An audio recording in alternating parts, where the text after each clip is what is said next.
Hey everybody, Terry Bradley here again, simpleswingthoughts.com. Now in this video, we're going to talk about how the takeaway directly impacts your downswing. Now, of course, we know the downswing is very important because we know we have to keep the club out in front of us. But in order to put ourselves in that position to begin with, we have to have the proper plane takeaway in your backswing. So let's take a look, sort of see how it looks and how we can benefit from getting the club in position so we can have a great downswing that's going to be out in front of us. So let's take a few seconds just to listen to how I explain this. The club back, we take it too back to the inside, and we think we're taking it square, but we're really taking it too far here. See, if I take the club back here, I'm too much on the inside, and the reason why is because when I go to my backswing, when I come down, you see how the shaft. Now right here, you see how when I took it back, it was too much on the inside. You see how the shaft was laid off. You see how, again, so if I come to the inside here, notice when it comes back, it's going to be laid off. Okay, so as I come here and come up, it's going to be see how it's kind of laid off at the top. You see how my left arm's kind of flat, and so what happens is when it comes down to the plane, it's going to come down too shallow, and I'm going to be stuck. And a good test is when that shaft is actually on your forearm, when it's resting on your forearm per se, then you're going to not be able to get the shaft in front of you to have a good golf swing. So just wanted to make sure I emphasize that on that downswing on the inside. Here to my forearm, okay, it needs to be up here on my bicep so it can get down in front of me. Because when you come down on your forearm, you're stuck because now you can't get the club out in front of you because it's too laid off. And it all happens because you take the club back too much to the inside. Okay? And we're talking maybe about this much from taking it to the inside versus taking it back square.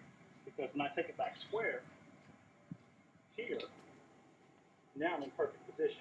Before I was here. Okay? So you don't want to be here, you want to be here. Where the club head's outside your hands. Okay? Not here where it's more even with your hands. Okay, so when you come back square, what happens is club comes up. You see now how my hands and my arms are more upright, whereas before the club was sort of down here. Well, this is a much better position to be in with the left forearm, the right elbow, the wrist. All this happens naturally. And what happens is as you come down into the ball, as you drop your arm straight down, notice the swing plane it comes on. It comes right out in front of you.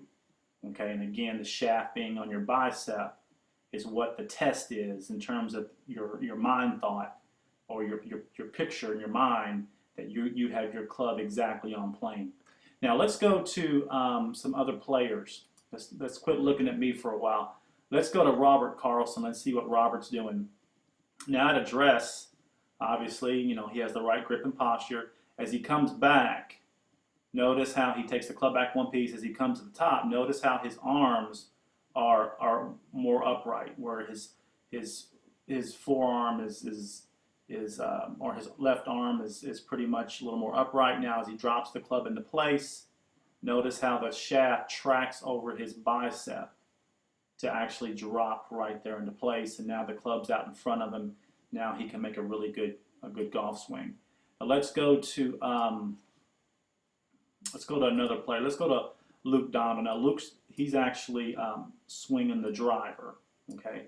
But notice how when he comes to the top of his backswing, you see as he comes back, you know, his left arm's not quite as straight, but notice how he drops the club right on his bicep.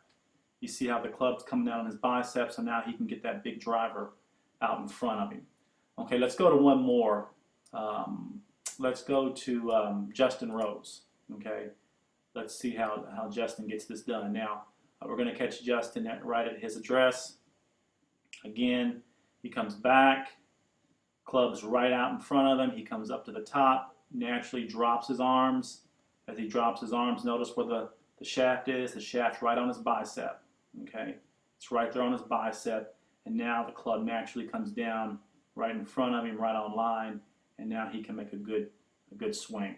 Okay, so I just wanted you to understand that. Be aware of where your club is, your club shaft is, and it all depends upon whether you bring the club too far to the inside or not. And remember, just a few inches coming back on the inside is going to have you drop the club too far to the inside. So make sure that club head is out in front of your hands and you're getting a nice wide arc. And as you come through, the club's going to naturally drop on plane and right in front of you so you can hit those nice golf shots with the club out in front of you. Okay? Just wanted to, again, make this quick video. Didn't want to make it too long, but I just wanted to make sure that you understood the relationship between the club shaft and your bicep on the downswing and the club shaft and your forearm on the downswing. Again, it all starts with the takeaway. So review the video, practice, have fun with it. Make sure that you understand what this means because it's very important in you putting this to muscle memory so you can hit quality golf shots every time. Okay? Again, my name's Terry. I will see you on the next video. Until then, tee them up, hit them straight, and we'll see you soon.